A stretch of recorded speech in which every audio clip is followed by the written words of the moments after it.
You do what I can do.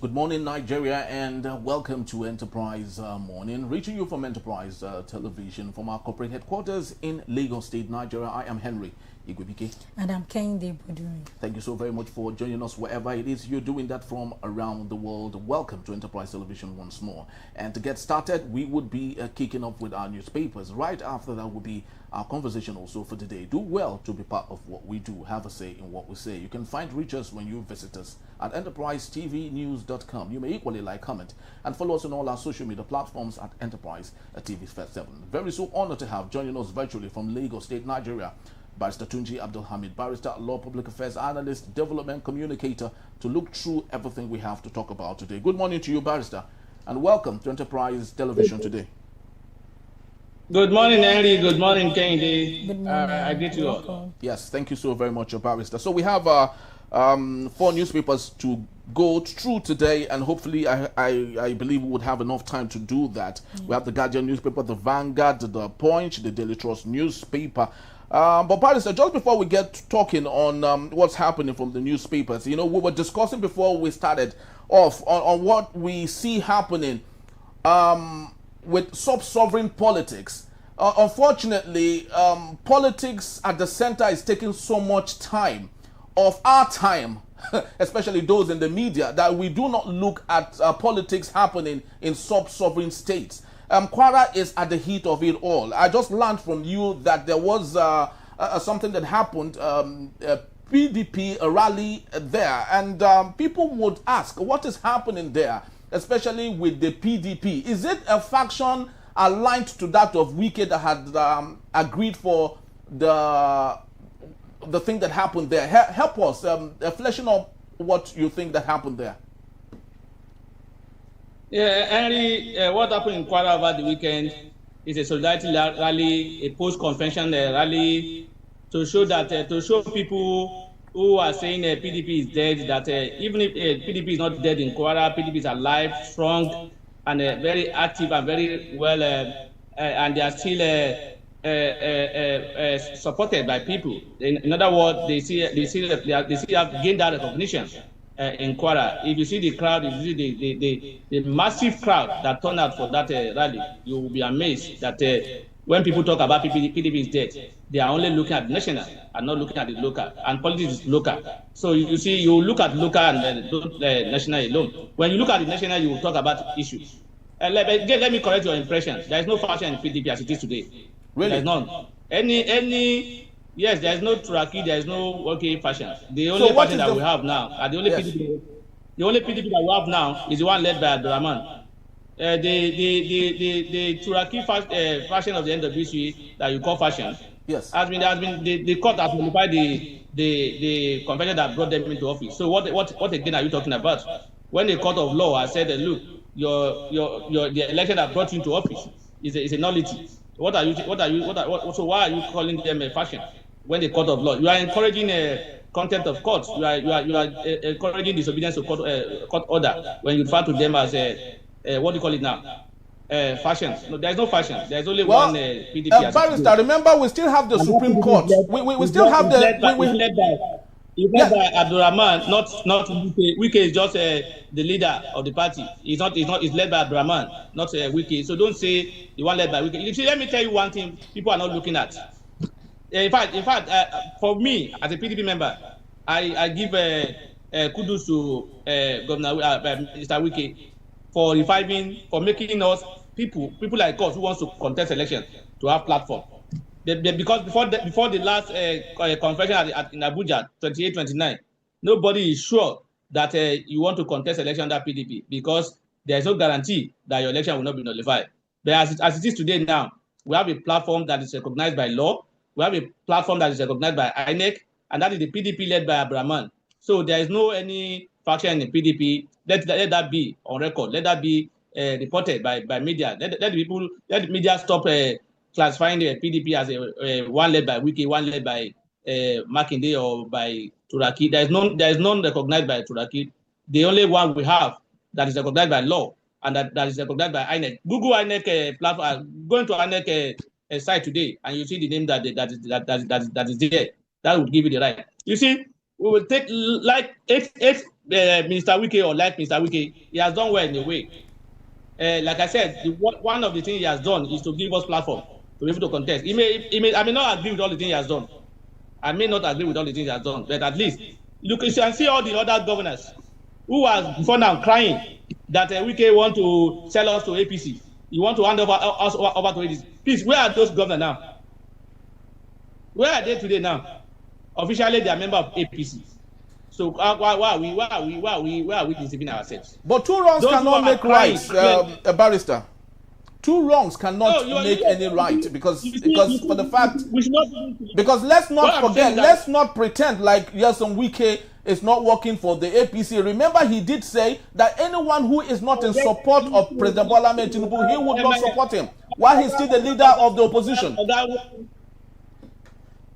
Ralph Nwosu, Mr. Wike may be working for APC or Mr. Ajobe. He's not hiding it. He said that does not mean he's working for Mr. President. That does not mean other members of the party are working for Mr. President. That does not mean because Mr. Wike, who is a member of our party, is working for a particular party, then all of us are working for that party. How does that make sense? Is he the one controlling us? Is he the one determining where we are going to vote for, or who we are going to vote for? He has shown his own. You see, what I'm saying is that he came up open. I am working for the president. Those who claim that they are working for the PDP, where are they now today, officially? APC. What are we talking about? What are we pretending? We should not. I'm not saying Mr. Wike did not do something that he was one of those who caused crisis in PDP. Ditto Mr. Makinde, who is claiming to be Mr. Right now. Ditto some of the other people who are there because they all joined G5 to work against the party. And thereafter, so nobody can come and say, I'm Seyi Makinde, I'm the lover of PDP. I want to restore PDP to which PDP are you restoring? The PDP that you destroyed. So my point is that even Bala Mehmet, governor of Bauchi State, who is saying he's the father, he wants to ensure that PDP will not die. He wants to ensure that PDP will not be handed over to APC. He's romancing with other party. He's negotiating his way into those other parties. So what I'm saying is that we should blame those governors, those leaders, who rather than stay put, fight the issue, fight Mr. Wike to say, look, you cannot force us to do this. What do? They find a way out, negotiate themselves, and leave the party to die. And then you want to say, and now if Wike has gone the way they have gone, would there be PDP for us to say we want to contest on that today? There won't be. Even though, like you said, he may have his own mind that he's working for Mr. President. And one thing again, people don't even understand that what Mr. Wike is doing is even in a way supporting the opposition. We don't know. In a way, supporting the opposition because if PDP as candidate, that is a vote, that is a divided vote for the opposition. That it is today that they don't have candidates, just like Mr. Wike is working out. You people, they say Mr. Wike is working towards. It's against. It's not even. It will not help APC as well, because that vote that should be reduced based on division will now be gathered to the opposition. Will now be on one side.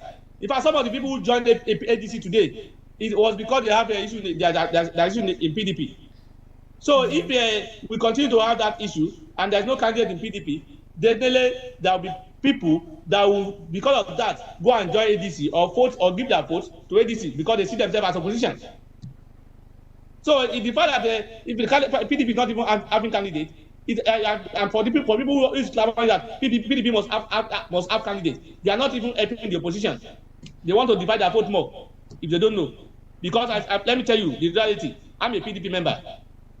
The PDP as it is today cannot produce any presidential candidates that can win election today.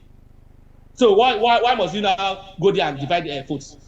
Why? So, but to Mr. Wike, he's doing that to favor Mr.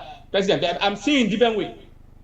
I'm seeing in a way that is even favoring opposition, because that would not divide their vote more. That will reduce the division in the vote they will get. So they all have plus and minus of what is happening. But what I want to say is that the fact that Mr. Wike is supporting the Mr. President does not mean all PDP members who are still supporting PDP today are members of APC or supporting Mr. President. That's not correct. All right.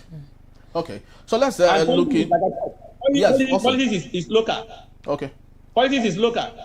But if I had known, I would have sent a clip to you of what happened. Yes, I would have loved it, Barrister. I would have loved it. But of course, we will still have time to talk about. In fact, if you see my placard, I was not even there. You would think I was even there. I was not there. If you see the massive crowd that supports, you'll be amazed. I say, so PDP, they still love PDP. We are still loving Kwara, as far as I'm concerned. Okay. I don't know about other states. Yeah, but like I said, politics is local. I'm not concerned about Kwara today. Okay. Thank you, Barrister. But you said something based on your discussion. You said there are reasons why you can't get a candidate from PDP, and you also noted that this whole thing is what Mr. Wike is actually doing is more of like, favoring President Bola Ahmed Tinubu. So I just want to ask you this: that why do you think that you can't have a candidate from PDP since you have restarted a rally, just like what you said off air that there was a rally on Saturday? So why do you think a candidate cannot come out from PDP? You got me wrong, Kende. You got me wrong, Kende. Can you hear me now? I can hear you. I did not say we can't get candidate. I said we cannot have candidate that will win election. Okay. Because if it's to just have candidates, I can even I can even say I want to be presidential candidate. Anybody can be presidential candidate. If it's what people are looking for, you just have candidates. Okay. And I'm saying the way PDP is today, the way it is today, there is no structure for anybody to win presidential election under PDP. That is reality. That is the reality.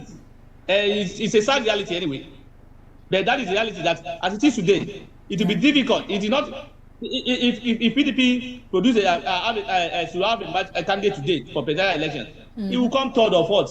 I'm telling you. So and it's not even good for us to just produce candidates and not get anything. I'm even saying that look, that candidate didn't produce in a way we even affect opposition. Because the vote that will go to PDP by member of PDP, majority of them will likely go to the opposition. But now that they have their own candidates, they will go by their candidates, and that vote will be like a minus for the opposition. Just like what happened in 2023. The opposition lost the election because Mr. Peter Obi contested, and because Mr. Atiku and the Kwankwaso contested differently. If they are done together, the story will not be the same today. So if you are having so many candidates from different parties, you are reducing the number of votes that the opposition will get. APC, as they have today now, they have block votes already. They can say for this state we have this number of votes. For that state we have so number. They may not get it, but that's estimates. They can determine that. No other party can say that for now. So they have their own block vote that they are expecting. So if you now bring the more you bring candidates from different parties, the more you are reducing the strength of the opposition. And that's why I say what Mr. Wike is doing indirectly is even a favor to the opposition. They don't know. All right, let's just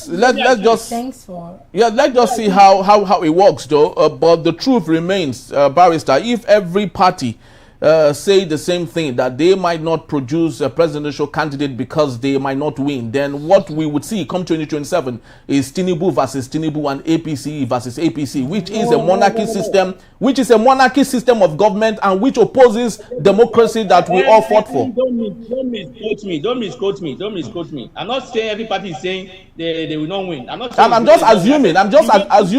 I'm assuming. Yes. The way PDP, listen, Andy. The way PDP is today, that point is very important. The way they are today.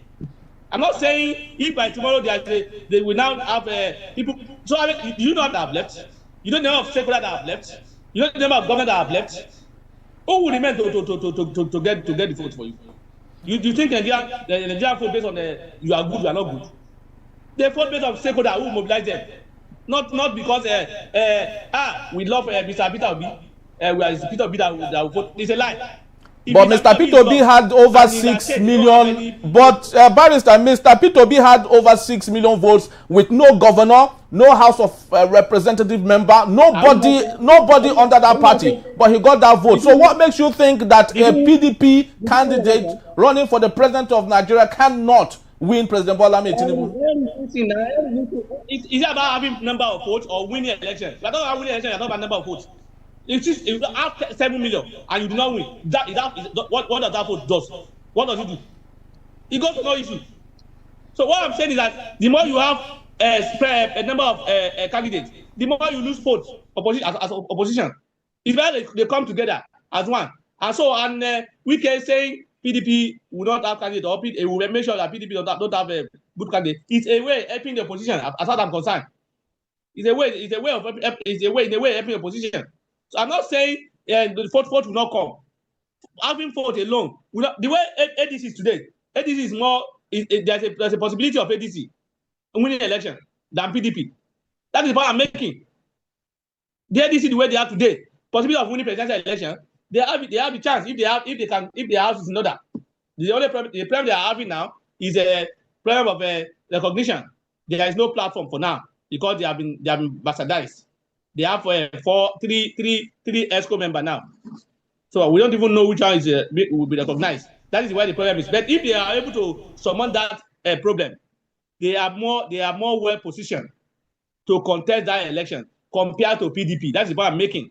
Okay. PDP all right, it's not as if we don't get votes. It's not as if we don't, but that vote will not be enough to win election. Okay. And if you are not going to get that vote, you know what it costs to run presidential election? Okay. You waste money, you waste time, and then at the end of the day, you get 2 million or 1 million votes, which will go to nowhere. And that 1 million or 2 million votes, if 1 million is given to probably that will help them. In a way. All right. Because people who will not be supporting, who is a member of PDP, will be supporting ADC to an extent because they don't like APC. Some people will support APC who are member of opposition. It depends. The majority, like where I see it, will go for opposition. All right. So let's sincerely hope that a multi-party system would be encouraged in Nigeria, such that it's just like you did say, it's not necessary for any party to necessarily produce a presidential candidate. They might win as local government chairman, House of Rep members, and so on. While they leave the bigger one for other parties, because that is what democracy is about. But let's take a look at Guardian newspaper for a bit, Barrister. Straight to the talking point. Oil windfall. World Bank cautions the federal government against profligacy.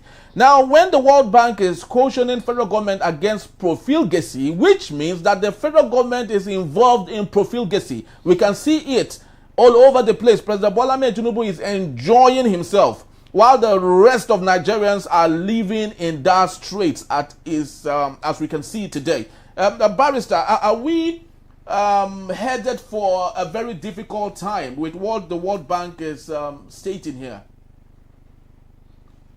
Are we not already in difficult time? Maybe it's from bad to worse. We are already in difficult time.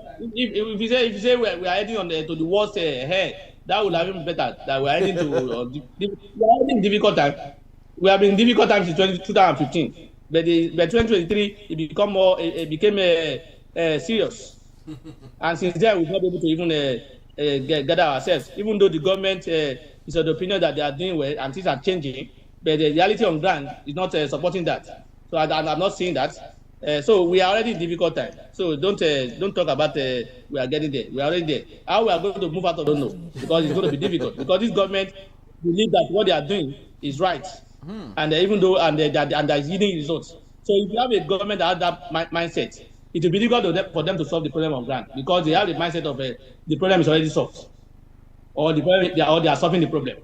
So it is when you agree or admit that you have problem, that you'll be able to look for solution to it. But when you already said, look, I have gotten the solution and the solution is working, then you may not expect anything different from what you are seeing. Because as it is today now, look at what are the major responsibilities of government as provided by the Constitution, Section 14, Section 2B, welfare and security. Do we have a better welfare in the country today? The answer is no. Do we have security in the country today? The answer is no. People are being killed every day. In fact, to the extent that the president was not, and the president is not even concerned about that. That is not a priority for the president. Because if that were to be priority for the president would not go to Jos and spend 10 minutes and told them at the airport, I have just 10 minutes to spend here. And he did not even leave the airport. So he shows there is no power, it's not a priority to him. The commissioning project in Ogun State and Lagos State, that is more important than the people being killed. So it's unfortunate. So we are already in that situation that you say we are going towards. We are not going towards it. We are already there. So it's only how we walk out of it. It's what I don't know for now. Okay, now we're looking at the solution since we're already in the problem already. So what public policies can leaders create now to make sure the oil windfall helps ordinary Nigerians, at least for many years? To create public policies when you don't just you make preparation now. You don't just what have you prepared for now? Can you just you have to make preparation for this kind of a day? If you cannot start saying you want to buy a car, and then you also want to start saving today and you want to buy next week, how can you do that? So you say no, I want to buy a car, and they say what I need to do is to save, and then you want to buy it next week and you start saving today. Can you be able to do that? No. We're not working towards the problem and solution all this while. And like I said, the government priority is not your priority. It's not a security priority. It's not security issue. It's not welfare issue. They take it with like a lackadaisical attitude, and that's why you see the president doing what he's doing, saying I have 10 minutes to spend here, and he's not going to the people who have been bereaved, who have been killed by failure of the president of the government, because they were being killed because the government did not provide them with security, which is the responsibility of the government. And the government is saying, no, I cannot come and greet you. I am scared. There's no light at the airport. Who's supposed to provide the light? So you can see that the government, and you can see them as well. They've already provided the authority for themselves. Authority power supply. So they just you're on your own. That is the issue. So if you're asking me for solution, those who are in government they know the solution, and when they were campaigning, they say so. So if they want me to go and give them solution, and I don't want to say policy or program for now will change anything. We are not lacking policy. We are not lacking program. We are lacking implementation, and some of the policies are not well thought out. We are in the situation we are today because of the subsidy is gone policy. That's our major problem. But I think it wasn't an error on the part of the president. It was deliberate, because I remember when Buhari was in power, the president was proposing to the president. I said, look, reduce your possession power, take away their this, and that's what the president is doing today. He has taken away the possession power of the people, and they expect people to survive. Today, I'm being told that pump price is now 1,500 per liter. How can you survive that? It's salary earner. Even if you don't have car, you'll be affected, because it will affect the cost of transportation. It will affect the cost of your fueling your generator, because you don't have electricity supply and you must buy generator. Those SME business owners who are doing barbing, vulcanizer, tailoring, they will be affected. So many other people who are using this electricity in that regard. So they will increase their prices. Transportation will be increased. But for for the car that you can fuel for 15,000 before 2023, you fill your tank with 15,000. Today you will spend over 100,000 to fill it, and it will take people more than 1 week. So we are already in serious situation. If they have, the policy are bad. They are not well thought out, and they are not ready to revise them. That is where the problem is. Today, most countries are enjoying the largesse from the oil boom. Yeah. Then in our own case, citizens are suffering, but the government is making money, and that money will not reflect in your life. We have handed over our economy to an individual, Dangote, because whoever is in charge of fuel in Nigeria,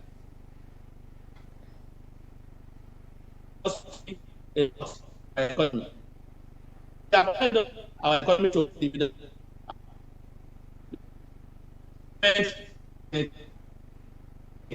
that done well because they said this. I see government and some supporting government saying in the history of the country there was no fair country. Forgetting that before that last year December or whatever, there was no Dangote refinery in the country in those other days, other times they're comparing. Why we don't have fuel scarcity in December last year? Not because the government has done anything special, but because a businessman had decided to invest and have a refinery in our country, and the government is God forbid that the man said tomorrow now say I am no longer interested in doing this business. I want to shut it down. What will happen? Are we not going back to our first scarcity? That the government is selected. There is no first scarcity. As if the one that produces the refinery giving us the fuel. We have our refinery that's not working. We spent trillions of naira maintaining it, yet it's still dead. So we know what to do. But because of the country's interest, and because we also as Nigeria, we are safe. We don't want to die. But we want to become king of our community. In Yoruba they say mo le wa ku ko nje ile baba re. For Henry, who doesn't understand, if you are not ready to die, you can't be fighting for let's say in your village. Yes. You are entitled to become a king. And then you say you are not saying me I cannot fight too. I don't want to die. Then you forget it. Or you want to say they're not doing very well. They're not sharing very well.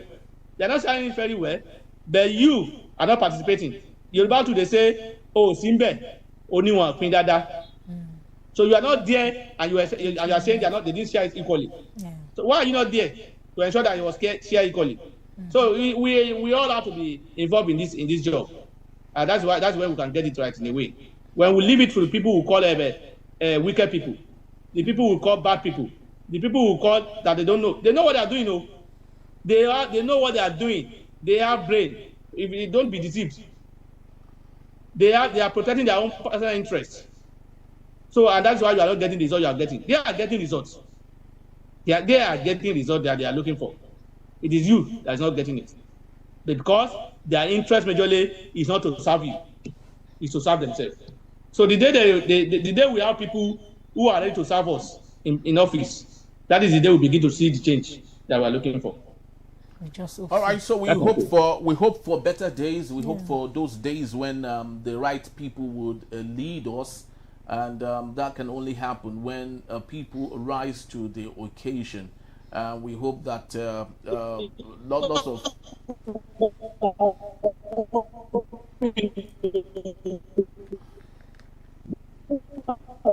it's not about helping, yeah. I know about paying. All right, let's just keep our fingers crossed. Let me use another term, barrister. Let's keep our fingers crossed. It's about action. Maybe that would work better. You don't sit down and start praying or hoping and think it will change. No. Okay, let's keep our fingers crossed then. Maybe that would solve the problem for Nigerians. All right, Barrister will still be here to take us on our main conversation when we return. Leadership battle tears ADC into three camps. In a beat, Enterprise morning, it is don't go anywhere. We'll be right back.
Thank you so very much for being back. And if you just joined us, Enterprise Morning, it is reaching you from Enterprise Television. Let's head straight to our conversation for today. The crisis within the African Democratic Congress ADC has deepened with the emergence of a third faction loyal to Dumebi Kachikwu. This group's decision to withdraw recognition from the leadership of David Mark, citing compliance with an appeal court ruling. The faction appointed Kingsley Temitope as interim national chairman and rejected Nafiu Bala Gombe, claiming he did not emerge through any credible process. Yeah, it also accused former chairman Ralph Nwosu of attempting to hand over the party to outsiders aligned with Mark. In response, Bolaji Abdullahi, spokesperson of the Mark-led faction, dismissed the development as opportunistic, insisting that the courts will ultimately decide the leadership dispute. All right, let's get talking. Barrister Tunji still here with us. Thank you so very much, Barrister, for hanging on. Really do appreciate your time. Thank you for having me. Yes. So, Barrister, let's get to the ADC matter. This is your area of forte, especially with the court rulings. Help us clarify all of this status quo and so many other things that was said, holding ADC down. Help us, please, because lots of lawyers, your colleagues, have explained it, some for, some against. What's your position on this, Barrister? Yeah, I'm of the opinion that INEC, to an extent, to my opinion, are goofed. When you say status quo is different from status quo ante. Yes, I agree. But when you say status quo, you mean you are saying people should, things should be done, the things should be the way they are as at the time the order was made. That is status quo simpliciter. Okay. But when you say status quo ante belong, it means people should go back to where things were before the matter, before the crisis started. The question now is, when did this crisis started in ADC? Was it when Mark became a chairman? Was it after they emerged as chairman and been recognized by INEC? When did Gombe went to decide to go to court? These are the issues. And again, bearing in mind that INEC is even a party to the suit. It is not within the power of the INEC to interpret and apply any interpretation to it and apply it. It is not. They should have let the David Mark and Co. in their system. And they can now fold their arms. And whenever a letter is written to them by Mark and Aregbesola, they will tell them, we cannot act on it because the court say we should take action. We should not take any action that will affect the case in court. So if you have put this for you, it may likely affect. We will not recognize you. I'm sorry, saying you have to recognize them. There was nothing in that order that compelled INEC or direct INEC to recognize David Mark and Senator David Mark and the former governor Ralph Nwosu. So in that regard, I believe application of that status quo ante belong, the INEC, was not properly applied because the INEC did not. INEC was okay if we had to even go by that, by the interpretation of INEC should have said, okay, in view of these judgments, we are going to remove the name of Mr. Senator David Mark and Mr. Aregbesola, and instead we will recognize Mr. Ralph Nwosu. If you are saying the crisis was not before that time, yeah. If you are saying that. All right, I think we lost Barrister right there, and he was trying to fleshing out the status quo as made possible by the court. Barrister Tunji is stating clearly that he feels that INEC goofed on that particular matter, because if status quo should be maintained, then we should go back to what it was before all of the crisis started, which should have been a return to Ralph Nwosu as the chairman of the ADC, and not in any way delisting members, the NWC of the ADC, and not allowing them to work at all, which is not good and which is not in support of democracy at this point. And interestingly, knowing that INEC itself has a case in the matter, has a skin in the game itself, why should INEC, according to Bazatunji, why should it be helping to interpret a case that it is a party to? Barrister, are you back with us? So while we wait for Barrister to return, this is still the ongoing feud, the fracas. I'm with you. Right. Yes, so I was saying that, yes. So you can continue, please. So I was saying that the way the INEC applied that or interpret that law is creating a lot of more crisis for the ADC, and he has done that now. You can see another faction has come up to take advantage of that opening, to say they are now the leader of the party, that there cannot be vacuum in the party, and therefore they are filling the vacuum. So we now have three factions in ADC. So INEC are not done well in that regard, and that's what they are saying. They are saying, look, INEC is like working for the opposition, the ruling party, because of the way Amanda is handling that. And INEC should not be in this position, because perception matters. When you don't have trust in a referee, then the game cannot be fair, no matter how fair the game is. So as far as I'm concerned, INEC, even being a party to that suit, is not in a position to interpret it and apply it the way you like. It should have the suit is set to the literal interpretation of what the court say. The court did not say they recognize them. The court did not say so. The court did not say leave it open. Let it be clear. Nobody is in charge. The court did not say so, and the court did not say you should go into the detail of the matter. I start looking at the back. When was the crisis? When it started? No, it should have maintained status quo by Atebelon, by just leaving mark and go in there. But you may now refuse to accept a document. That one is not even good for them too. Probably it's better that INEC is even started this now, because by the time it's almost getting late. Oh, I'm worried for them. Yes, it's concerning, because situation of things now, unlike PDP had a lot of time, and they were able to resolve their issue before it lapsed. But now they don't have enough time, and they say they want to go ahead with their what's it called, national convention. That other people are coming up again to say they are the one in charge. There's a lot of problem here now. And like I said, INEC caused this problem, and I want also employ our courts. We should do away with these Latin words. Why can't we restrict ourselves to our simple? Let people understand it. I know.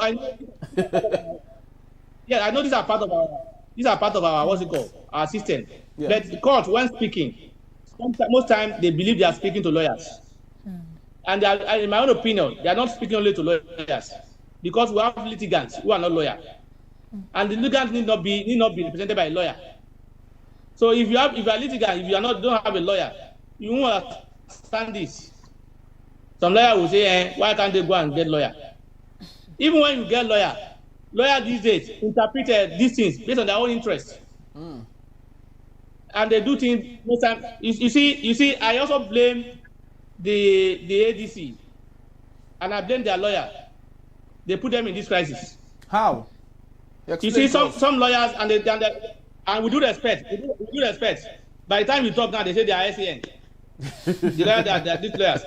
Why will you go to a court of appeal when another has not been made at the lower court? The court has not. There's an application pending. The court is yet to hear that application. The court only say, no, I will not hear it. Go and serve them. Let them come before me. Why? Rather than come and file your counter affidavit and challenge what they have filed, you went to a court of appeal to ask the court of appeal what is not, and the court of appeal now gave this order. So if they did not go to court of appeal, this kind of order will not come. I do not know why the lawyer will go to court of appeal. Just like what is happening in PDP now. So you people now, you people will say there's a court at the Supreme Court. There's no case at the Supreme Court. There's no case at the Supreme Court. What is before the Supreme Court is a mere paper, in my opinion. Wow. Mere piece of paper that adopt. You see, and that's why you don't hear them talk about that again now. They only filed that case at that time, thinking they will be able to use that one to get order. to restraining the party from going ahead with the convention. They kind of what they filed notice of appeal. Yes, I'm aware of that. What they file, you see, if you have a case in court and the decision at lower court is in your favor, the court of appeal affirm the position of the lower court. We call that concurrent finding of court. If for you to appeal that kind of a case at the Supreme Court, you must first of all go to Supreme Court and say, Supreme Court, please give me leave to file appeal. There was no leave obtained. There was no leave. They only filed appeal straight. And that was the reason why the case of ADC, the one they filed appeal, that was when it was thrown out. The one that's giving them problem now. Because the Bitmark was not a party in the suit at the lower court. And if you are not a party at the suit at the lower court, for you to go to appeal or to appeal against anything that comes out of that case, you must first of all seek leave of the court. No leave was sought or obtained, and it was filed by SAN. And the court now said, look, the court of appeal now said, look, this case before me is not competent. I have no jurisdiction to entertain it. I am throwing it out. However, you people should maintain status quo, ante bellum, and not do anything pending when the matter. So if they have not approached the court of appeal, the court of appeal will not say this. How can you go to court of appeal when you are not a party in the suit? Are you not supposed to file leave to join it? SAM must know that now. Even a fresh graduate of a law will know that for you to appeal at the court of appeal or matter that is concurrence or that not even on law alone, you must seek leave of the court first. When we say leave in law, we say permission. In other words, you must file an application to ask the Supreme Court, please give me permission to go and file appeal or to join this case. It's when that leave is granted that you cannot file whatever you want to file. Whatever you file before that leave is not and void.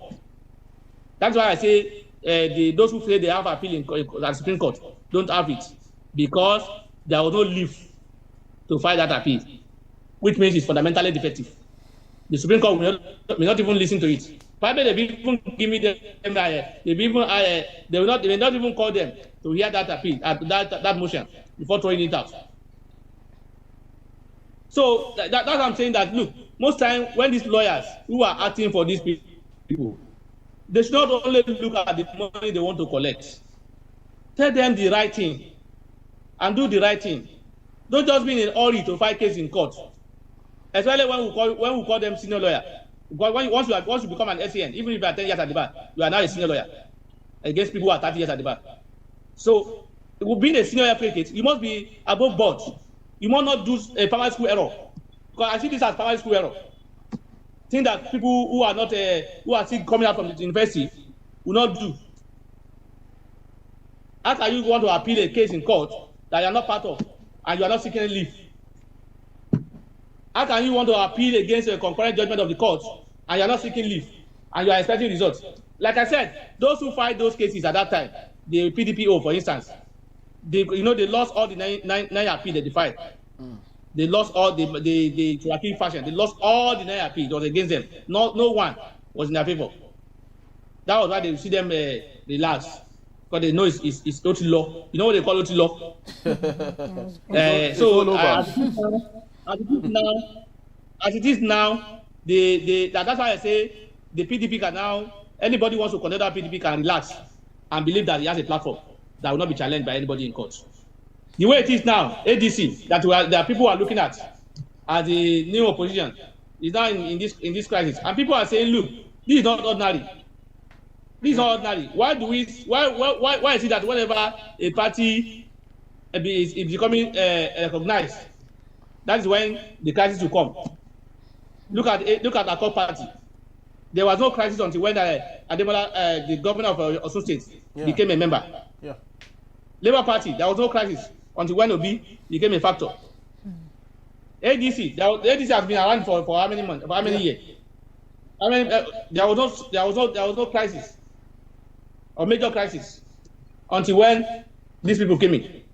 Why? So when people are now saying, no, this is the work of opposition of the ruling party, people are suspecting the ruling party, and people are suspecting that, look, and this ruling party are working in conjunction with the INEC. because they are saying otherwise. Some of the decisions being taken by INEC would not have been taken. It's unfortunate that we're in this situation. And like I said, it's concerning. ADC, how they will go out of this crisis, I don't know. I must tell you. I was thinking before now, they just go back and say, the former chairman, what is his name? Ralph Nwosu. Since the court, since the court returned to status quo antebellum, and if the interpretation of the court is that it was Ralph Nwosu that was there before then, why can't you call Ralph Nwosu, come and take over your position back, and then write INEC? I say INEC, in line with the directive of the court or the order of the court, that we should return to status quo antebellum. We have Mr. Ralph Nwosu has been given the mandate to take over the chairmanship of the party, pending when the issue will be resolved. But as it is now, another group are now involved. So even when you do that, there are other groups who are already now challenging that again. Probably they're also in court. I don't know. So there's a major crisis here. I don't know. And going to another party now, for me, as far as I'm concerned, maybe too late. Yes. Or maybe somehow. Yeah. They look somehow for them. It's like they'll be doing the orientation again. And probably again there will be crisis again. Yeah. And who says that there won't be another crisis from those ones once you join them? The party don't know their name today. Let them go and join that party. You will hear crisis. Which means something is behind it. It's not ordinary. Yeah. And it's not good for our system. People are suspecting that the current president is trying to find a one-party state. He wants a situation whereby he will be the only candidate in 2027 election. And people are asking questions. You have the almost 34 governors in your support. He has 34 governors. 32 are members of APC. 2 of them are not members, but they're giving their loyalty or support to him. So, as far as I'm concerned, he has 34 or 35, what's it called? 34 or 35 governors. With the FCT and he has too. You didn't include the FCT. Barrister, you didn't include the FCT too. It's part of it. It's actually FCT is not governor. He's a minister. Well, he's not governor. He's a minister. So he has senators. He has senators in support. He has members out of several members out of rep. He has ministers who are supporting him. So why are you trying to? Why is it to ensure that look, you are the only person? Are they afraid? They should be afraid. I'm telling you, Henry. There's no way Atiku, Peter Obi, Kwankaso, and some other people will be in one camp, and there's no crisis among them, and they will not be difficult. It will not be difficult for APC to win election. It will be very, very difficult for them to win election because we are talking about the second, third, and fourth in 2023 election coming together in one place. Yeah, that will be serious. Yeah. That will be serious, except there's a crisis between them. Yes. But if you are talking in one voice, and they are working on the same line, I'm very seriously, the APC should be worried. Probably that is why the president. That's why they are trying to ensure that they don't find their footing, so that they will not be able to contest properly. And it's unfortunate that this is happening. We are in a democracy, and the beauty of democracy is that there should be competition. Yeah. If there's no longer competition, it's not being a one-man show. Then there's no more. It's no longer democracy, and it's not even good for the country. You can see what is happening today. At National Assembly today, if the president wants to change our constitution to say I want to continue again, that constitution will pass. Yeah, very well. Because they have the number. They don't even need the opposition again to do anything. That is very dangerous to a country. That is how you build what's it called? Authoritarian government. That's how you build a lifetime government or individual. It's not good for us. There should be competition, and there should be an enabling environment. Some people will come and say, those people should organize themselves. Are you saying those people don't want to organize themselves? Are you saying that those who are creating this crisis are seriously member of the party? Are you seriously they are interested in the party? They are not there to just scatter the party? That is the format. This format was the format they used in Lagos. And that's why in Lagos you don't see opposition trending, thriving. This is the kind of system in Lagos. That's why you see whoever that will become a candidate in Lagos on the opposition party, a member of APC, of the ruling party. Yeah. And you will see the way it go. Not it just look like a child play. That is the kind of thing we are seeing today in our country, where everybody is standing on the mandate of the president. We have majority of the people who are the governor.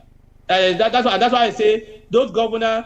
I don't respect them at all. Those governors, rather from those PDP governors, who are blaming Mr. Wike, who are calling Mr. Wike name, who are saying Mr. Wike is the one destroying the party, that he wants to send them to APC. Today, they've handed themselves up to APC free of charge. They've even begged their way to APC. So within them and Mr. Wike, who should we now condemn more? Should we condemn Mr. Wike, who has tried to stay back? That's why he said, I'm supporting Mr. President. With what Mr. Wike has done today now, other people will be able to contest from PDP. And like I said earlier on, not everybody will go, not people, Mr. Wike will not control everybody to say, I hereby direct you to go and vote for APC or Mr. President. It will not happen. That can only happen in a mini state where the minister has control. In those states, he can do that because but he cannot come to my state or go to other states and say this is what he has people. He will have people in those states who will support him. I'm not saying that will not be possible, but it's not automatic that once you are in PDP, you are a member, you are supporting APC. No, it's not correct. It's a wrong impression. Okay. So it's unfortunate that we don't have a opposition that is strong today. It's unfortunate that these crises are there, and like I said, I will not agree that these crises they are just ordinary. Something must be behind it. Some people must be fueling it. Look at it now. Labour Party is no longer, since Obi left. Did you hear much about Labour Party again? Did you hear about Akure and co? Did you know? So these people are just, some people are just there. They are there to be used. They are there to be taken. This is not new. I remember doing Abacha. Yep. There are people who come up in this manner. Only Abacha can do it. Yes. Only him is the only person that they can't fit. And at the end of the day, all the party opposition they align and say is our sole candidate. Yes. At the end of the day, what happened? So we should do. Let's just see how it goes. But it's not. But there must be a strong opposition if you want to have a strong system in our country. Very well said, Barrister. We truly do appreciate your time. Despite the schedule that we all had. Just like you did say, during the days of General Sani Abacha, Bola Ige called it fingers of a leprous hand when 5 political parties said only Abacha is the person that the cap fits. But of course, we all knew how things upturned. We just hope that would not be what we would see come 2027. That's our time for today. Thank you so very much, Barrister. We truly do appreciate your time once more. Thank you. Thank you for having me. My pleasure to be with you. Thank you. Yes, sir. Okay, so we have to close shop right now and to make way for other programs that will be coming up very soon. Please do well to follow us. You can find us at enterprisetvnews.com and also visit us on our social media platforms at Enterprise TV7. I am Henry Igwebike. And I'm Kingsley Temitope. Have yourself a splendid weekday, and we'll see you on another episode. Yeah. Bye. Bye-bye.